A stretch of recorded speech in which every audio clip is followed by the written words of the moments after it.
तो दोस्तों आगे बात करते हैं, कुछ और छोटे छोटे टॉपिक्स देख लेते हैं। Coal gasification and liquefaction. ठीक है, इन दोनों का मतलब मैं आपको अच्छे से समझाता हूँ।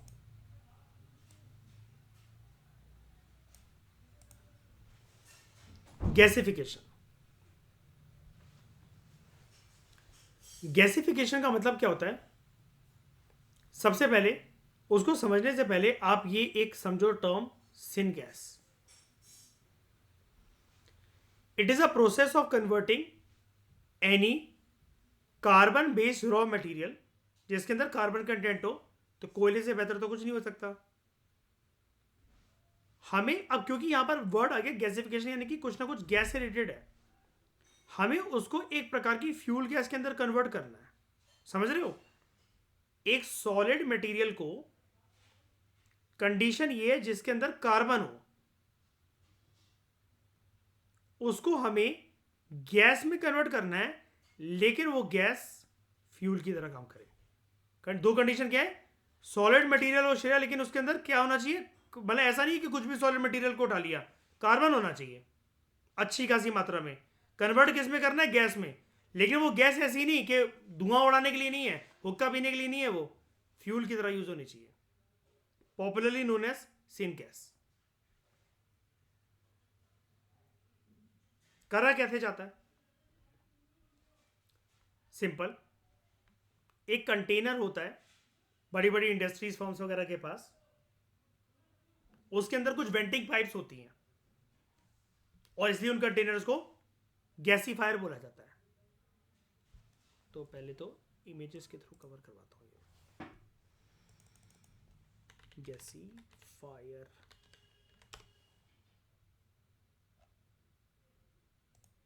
बढ़िया,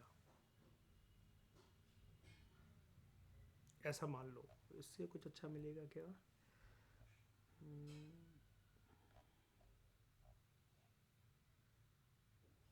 चलो ये जल रहा है, इसको इमेजिन कर लो, कोई दिक्कत नहीं है।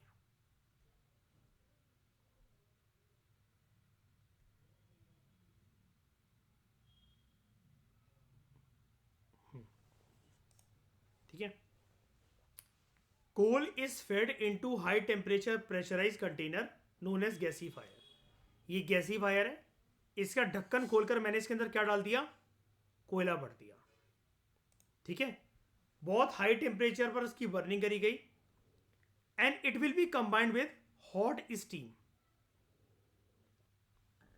And controlled amounts of air और ऑक्सीजन अंडर हाई टेम्परेचर। कितने तक जाता है? 2600 डिग्री फ़ारेनहाइट तक।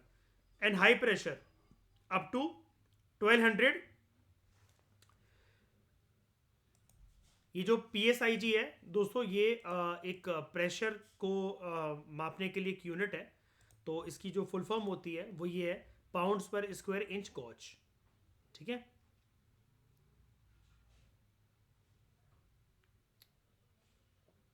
तो gauge pressure is a pressure related to atmospheric pressure. तो एक प्रेशर को देखने के लिए मतलब बेसिकली यूनिट है, आप उसको छोड़ो, आप इसको समझो। High temperature and high pressure conditions के अंदर चलते प्रेशर 1200 का और टेम्परेचर 2600 डिग्री, लेकिन सेल्सियस नहीं, Fahrenheit. Okay, to generate synthetic gas और सिन गैस। तो अगर मैं इसको देखूं,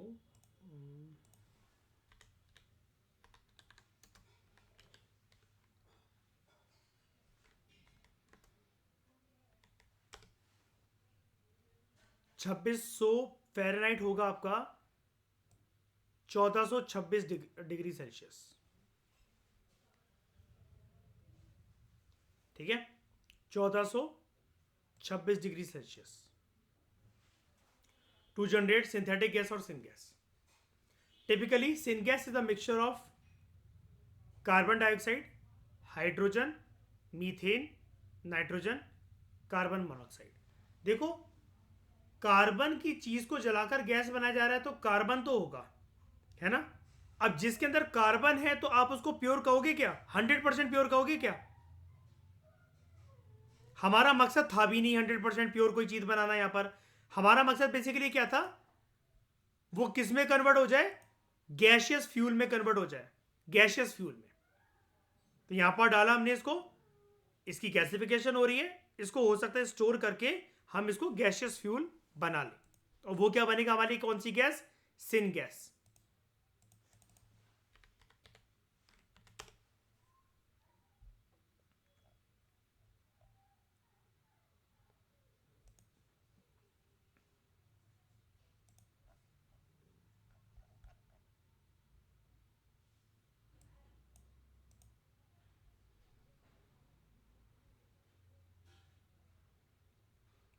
क्लीन सिन गैसेस से निकल कर आएगी।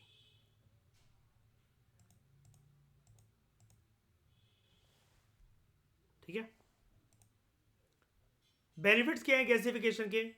तो हमने क्या करा शाइनी, गैसिफिकेशन के प्रोसेस के अंदर श्रेया क्या करा हमने सॉलिड चीज ली जिसके अंदर कैसा कंटेंट हो, कार्बन कंटेंट हो, उसको कन्वर्ट करा किसके अंदर, हाँ किसके अंदर कन्वर्ट करा, गैस के अंदर। वो गैस कैसा यूज होगा, in the form of clean fuel. ठीक है, अब हमें इसके लिए high temperature high pressure condition चाहिए क्या, यस, कितनी चाहिए, 1426 या तो डिग्री सेल्सियस या फिर जिसको हम क्या कह सकते हैं 2600 डिग्री फ़ारेनहाइट, और प्रेशर कंडीशन कितनी, 1200 psig। ओके, बेनिफिट्स क्या है गैसिफिकेशन के, गैस को ट्रांसपोर्ट करना काफी सस्ता पड़ता है एज कंपेयर टू ट्रांसपोर्टिंग कोल। आपको पता है ना कोयले की ट्रांसपोर्टेशन हमारे देश में मेजरली कैसे होती है, ये चीज पता है? न्यू दिल्ली रेलवे स्टेशन पर क्या देखा श्रेय आपने, मालगाड़ी, मालगाड़ी कभी निकालने की कोशिश करी श्रेय?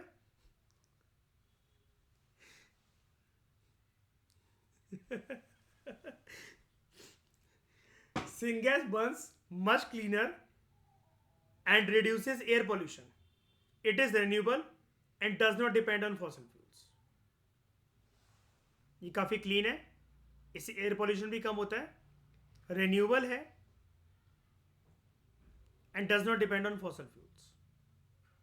अब देखो एक बात आपके दिमाग में आएगा, आप कहोगे कि सर ये कोयला भी आपने यूज करा, इससे आपने बनाया ना ये वाली गैस, तो ये तो फॉसिल फ्यूल है, राइट? हाँ या ना, पहले बताओ, कोयला फॉसिल फ्यूल है।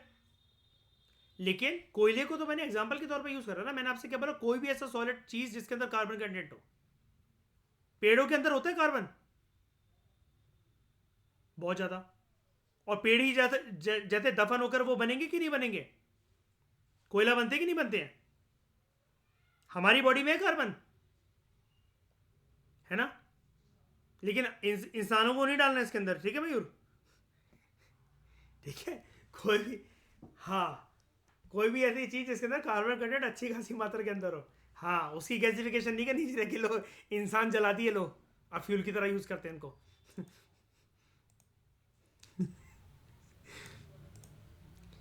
It has greater efficiency than conventional coal burning because it can effectively use the gases twice.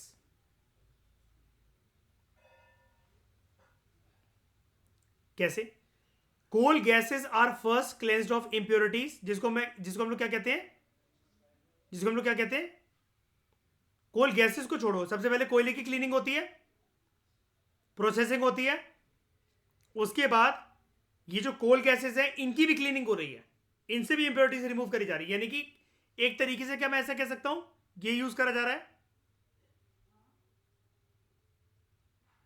Coal filter, sorry coal gas filter है ना, and fired in a turbine to generate electricity. अब यहां पर इसकी firing हो रही है, यहां से तो आग निकल रही है, लेकिन आप ऐसा मान लो कि यहां पर जो है जो भी ये चीज निकलेगी इसको स्टोर करके इससे इलेक्ट्रिसिटी तक जनरेट हो सकती है, क्योंकि हमारा मेन मकसद क्या था, हमें फ्यूल जनरेट करना था। And they are fired in a turbine to generate electricity.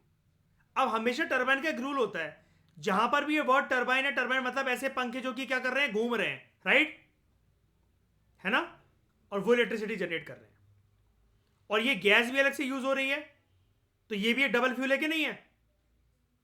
Double fuel है, मतलब डबल फ्यूल, मैं इसको इसलिए कह रहा हूं, सॉरी डबल फ्यूल नहीं, मतलब दो चीजों के लिए यूज हो रही है, एक तो टर्बाइन घूम रहे हैं तो इलेक्ट्रिसिटी जनरेट हो रही है, और ये गैस भी स्टोर हो रही है कि नहीं हो रही है, फ्यूल की तरह। डबल पावर जनरेशन हुआ कि नहीं हुआ? The exhaust heat from the gas turbine can be captured and use to generate steam for a steam turbine generator. तो एफिशिएंसीज की बहुत है,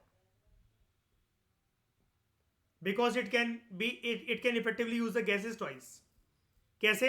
एक तो गैस स्टोर, और गैस अगर पंखों पे लगेगा, चाहे steam generator, steam turbine generator के, या फिर गैस टरबाइन पर, मतलब वही एक ही बात है, गैस टरबाइन पर उसके पंखों पे लगेगा, वो घूमेगा तो बिजली भी बनेगी इससे.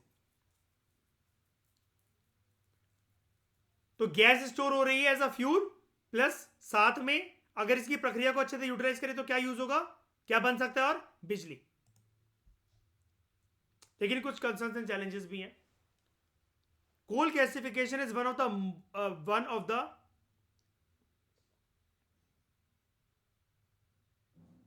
Most water intensive form of energy production. क्या न्यूक्लियर पावर प्लांट्स में पानी बहुत ज्यादा यूज होता है? हद से ज्यादा, हद से ज्यादा. सूखा तो रखना ही नहीं है उसको, पट जाएगा वो. ऐसा ब्लास्ट होगा श्रेया के जिसके चीथड़े उड़ेंगे ना, जुपिटर जाएगी, जुपिटर तक जाएगी उसकी बॉडी. भगवान भी बोलेंगे बस करो, बस कहाँ आ रहे हो, अर्थ पे भेजा था हमने तुम्हें, है ना, या तो रीच ही नहीं तुम्हारी, कहाँ आ रहे हो. अभी मैं डिजाइन कर रहा हूं उसको, तुम पहले चले आए. Coal gasification is one of the most water intensive form of energy production. पानी बहुत ज्यादा यूज होता है यहां पर भी. पता है क्यों? ये जो पावर प्लांट्स है ना, अच्छा आप इसको इमेजिन कर लो, छोटा सा हमने मान लो कि अपने बैकयार्ड में लगा रखा है इसको, ठीक है. इसको इस पे गाल लगा सकते हो मयूर आप अपना?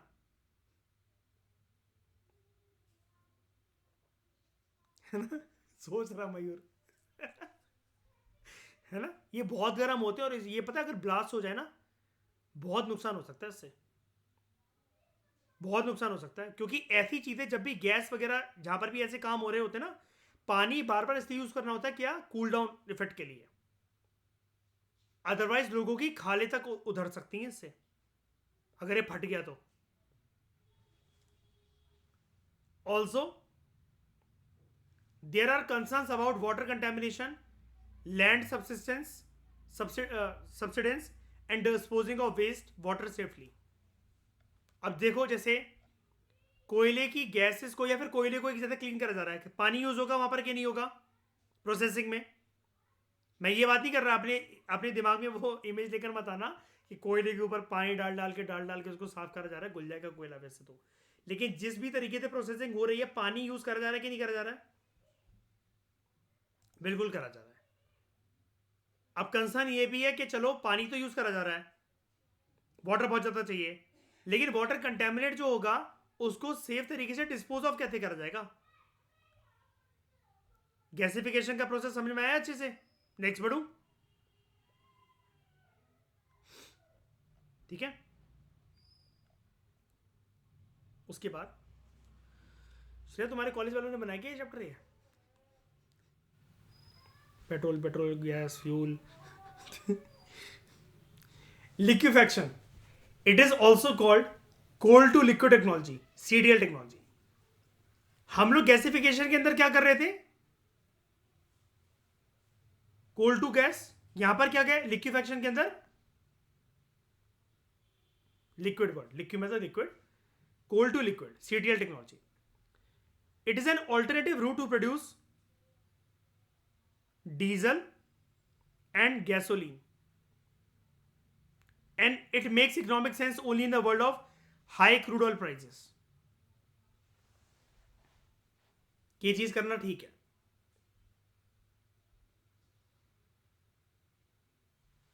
अब कैसे होता है? द प्रोसेस इन्वॉल्व्स, सबसे पहले तो गैसिफिकेशन ऑफ कोल्स. सबसे पहले यानी कि कौन सा स्टेप आ रहा है? जो प्रीवियस स्टेप हमने पढ़ा, प्रीवियस प्रोसेस जो हमने पढ़ा, कोल की गैसिफिकेशन होगी, which in turn will produce synthetic gas, a mix of CO2 and H2. इस सिंथेटिक गैस को लिक्विफाई करा जाएगा to its fuel equivalent in the presence of cobalt या फिर iron based catalyst at high pressure and high temperature conditions. यानी कि यहां पर कोयले को डायरेक्टली लिक्विड के अंदर कन्वर्ट नहीं करा जा सकता। कोयले को सबसे पहले कहां पर हमें लेकर आना पड़ेगा? फ्यूल गैस की फॉर्म में, सॉरी गैस की फॉर्म, हाँ फ्यूल गैस की फॉर्म में, वो भी तो फ्यूल ही है। उसके बाद उस वो जो गैस है उसका नाम क्या होगा? Synthetic gas.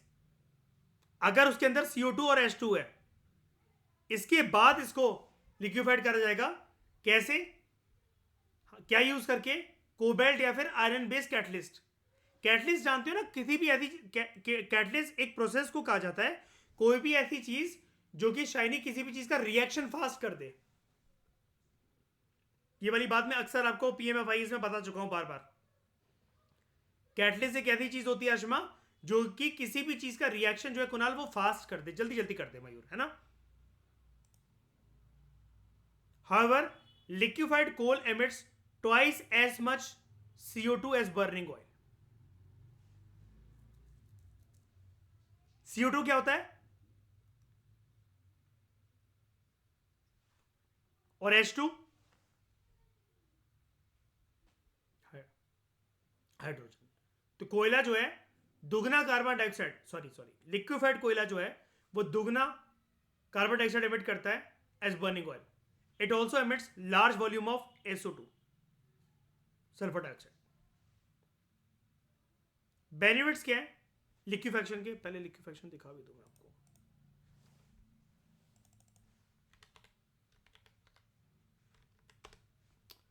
अरे यार,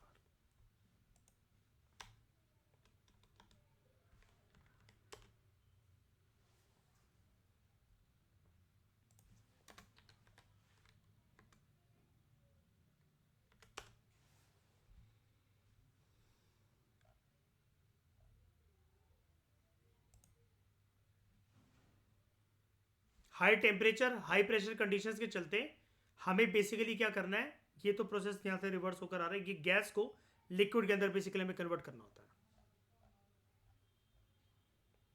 ठीक है, इसके लिए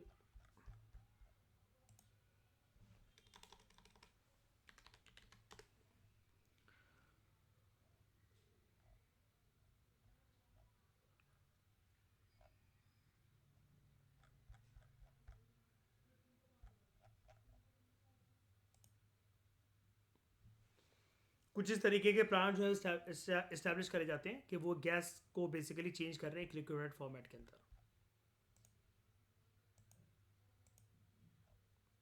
बेनिफिट्स गैस के? CO2 emissions are more readily and cheaply captured from coal to liquid plants। और ये जो जैसे मैंने आपको प्लांट यहां पर दिखाया है, कोल टू लिक्विड प्लांट ही है, CTL प्लांट है।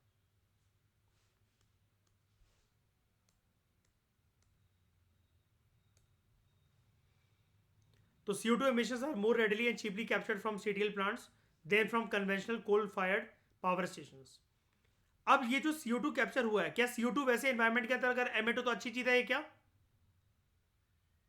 डबल मात्रा के अंदर जो CO2 एमिट हो रहा अच्छी चीज है क्या? आपकी पूरी दिन की प्रक्रिया में और पूरे दिन की UPSC की प्रिपरेशन में आपका शरीर कम थकता है, दिमाग ज्यादा थकता है।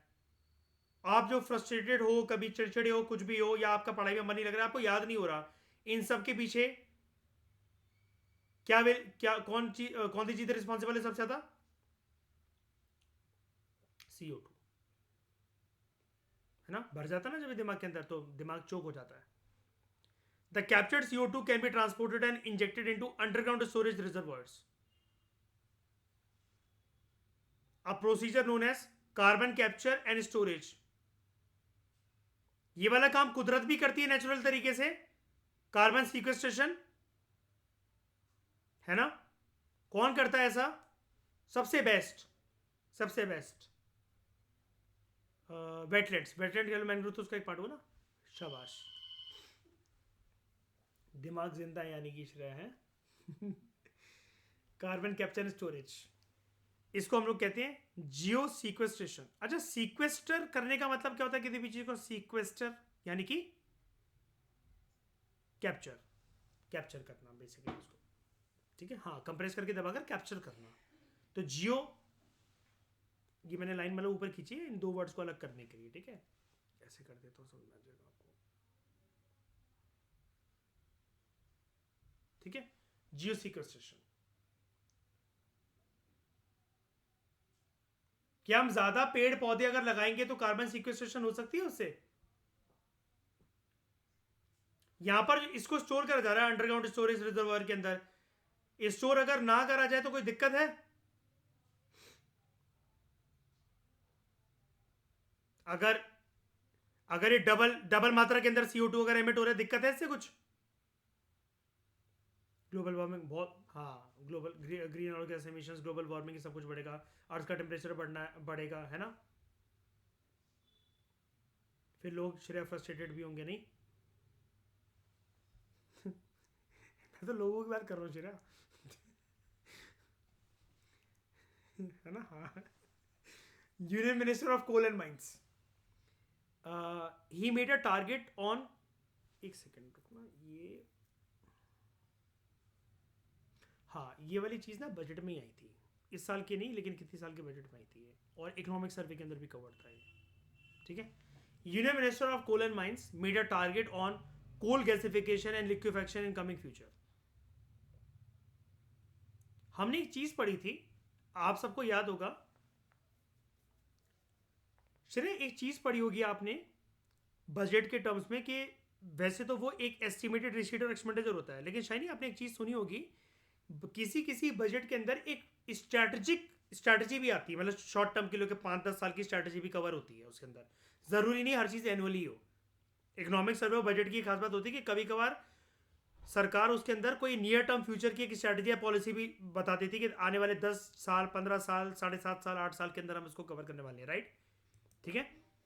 तो यहां पर उन्होंने बताया था कि in coming future India aims for 100 million ton coal gasification by 2030 with investments worth 4 lakh crore rupees. 4 crore नहीं, 4 लाख नहीं, 4 लाख करोड़।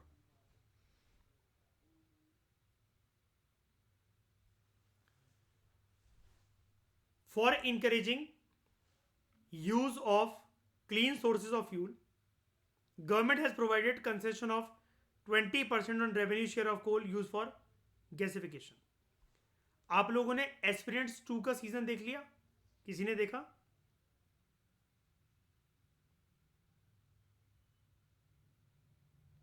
किसी ने नहीं देखा? अच्छी चीजें तुम देखते ही नहीं हो। एस्पिरेंट्स 2 में क्या है कि जो अभिलाष, पहला सीजन तो देखा होगा, किसी ने पहला सीजन देखा है? पहला देखा है? जो उसके अंदर कलेक्टर है अभिलाष,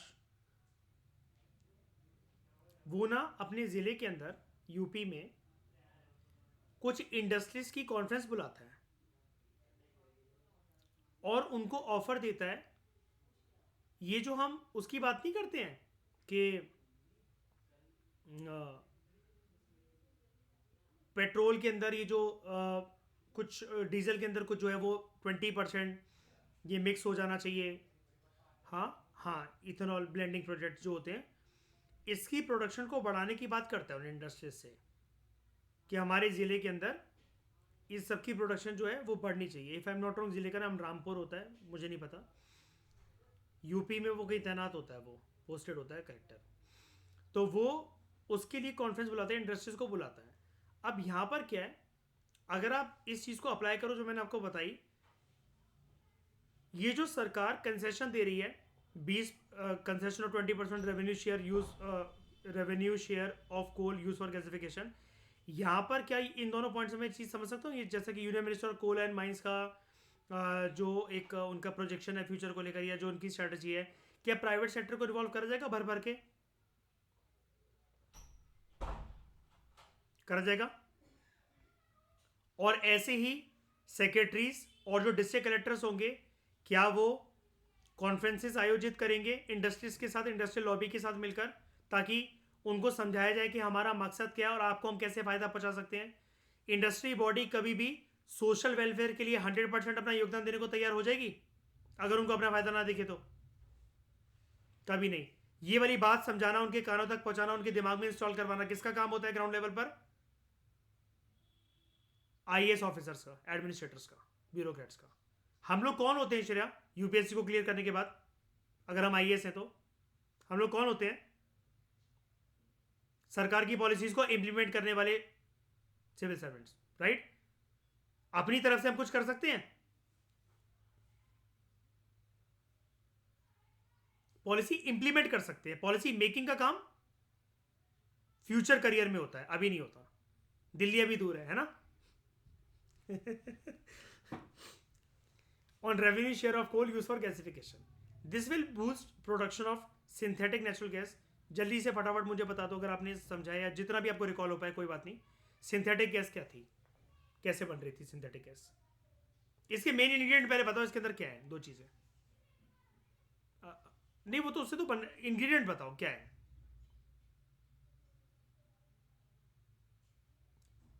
कार्बन मोनोऑक्साइड है, CO है, वेरी गुड। और हाइड्रोजन। कैसे आई ये गैस हमारे पास?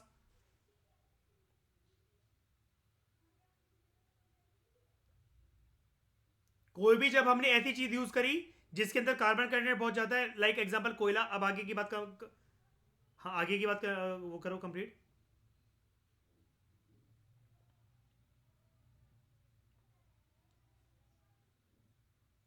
ठीक है, समझ गया ना? ये देखो, ये गैसिफिकेशन का पार्ट हो सकता है, बिल्कुल होगा। गैस तो है तो गैसिफिकेशन का पार्ट तो होगा।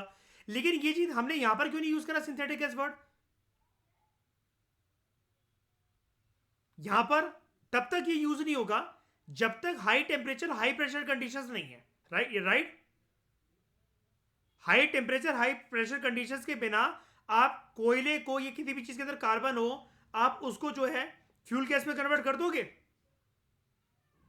नहीं।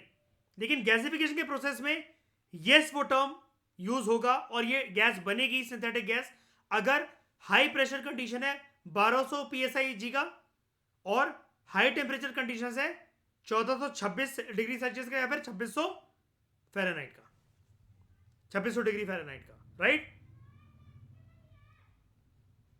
और ये काम कैसे करना है हमें? In the presence of cobalt या फिर आयरन बेस्ड कैटलिस्ट। ठीक है, तो this will boost production of synthetic natural gas, energy fuel, urea for fertilizers. यानी कि देख रहे हो क्या ये खेती बाड़ी में यूज हो सकता है? लेकिन फर्टिलाइजर को छोड़कर हम सिर्फ बेस्ट क्या यूज कर सकते हैं?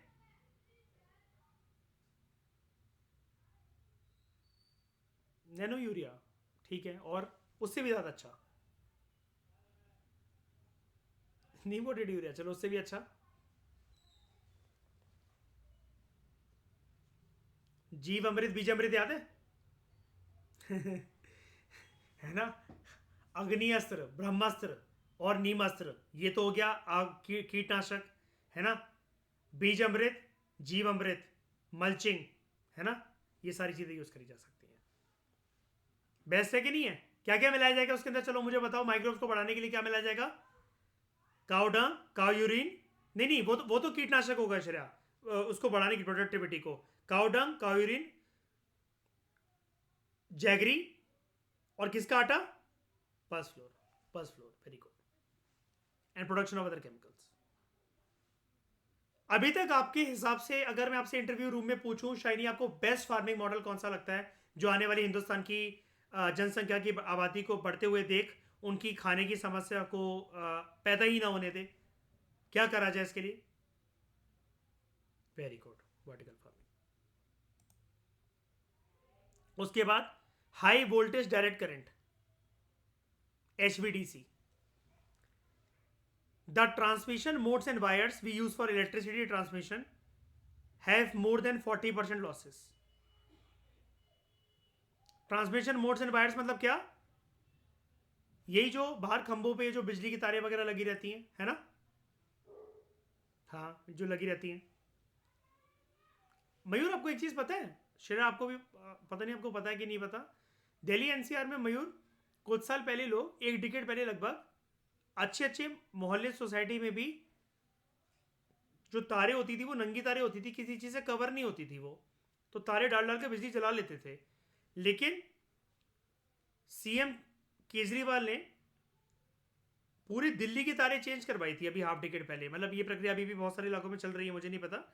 लेकिन ये शुरू हो गया था पिछले 5-6 साल पहले, और अब वो मोटी मोटी जो वो है ना रबड़ है वो बांध दी गई उन पे, है ना, और मोटी तारें, नई तारें लगा दी गई हर जगह पर,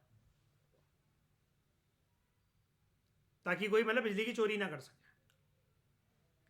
तो it is highly effective mode for electricity transmission in long range distribution to minimize transmission losses.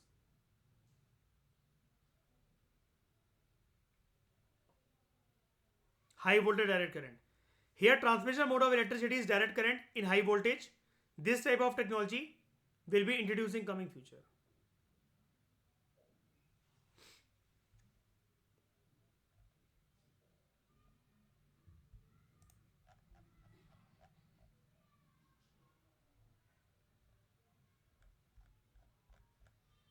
ठीक है, पेट्रोल के बारे में हम लोग कल से पढ़ते हैं नेक्स्ट क्लास में.